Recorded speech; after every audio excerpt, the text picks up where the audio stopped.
Human Rights Watch a appelé l'Union africaine et les mécanismes sous-régionaux à assurer un suivi sur les droits de l'homme dans les zones de conflit. Selon le rapport annuel de l'organisme publié jeudi, les forces gouvernementales ou des groupes armés non étatiques ont été impliqués dans des abus contre des civils dans au moins 15 conflits armés, notamment en République démocratique du Congo, au Cameroun ou encore en Éthiopie.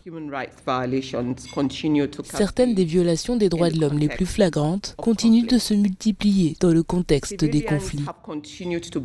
Les civils ont continué de subir le poids du conflit armé, de la violence communautaire, des troubles politiques et sociaux, ainsi que de la répression gouvernementale contre les voix critiques et indépendantes dans plusieurs pays africains. L'organisation Human Rights Watch plaide notamment que l'intense mobilisation internationale pour défendre les droits humains en Ukraine depuis l'invasion russe devrait être dupliquée dans d'autres pays où ces droits sont violés. Il y a eu un sommet extraordinaire de l'Union africaine sur les coups d'État anticonstitutionnels en mai de l'année dernière, où l'UA a condamné le terrorisme, l'extrémisme violent et toutes les formes de changement anticonstitutionnel de gouvernement.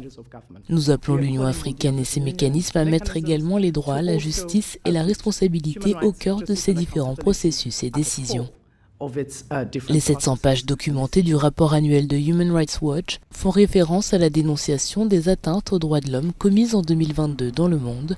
L'organisation appelle notamment la communauté internationale à continuer de pousser pour que les responsables des exactions commises dans la région du Tigré en Éthiopie rendent des comptes.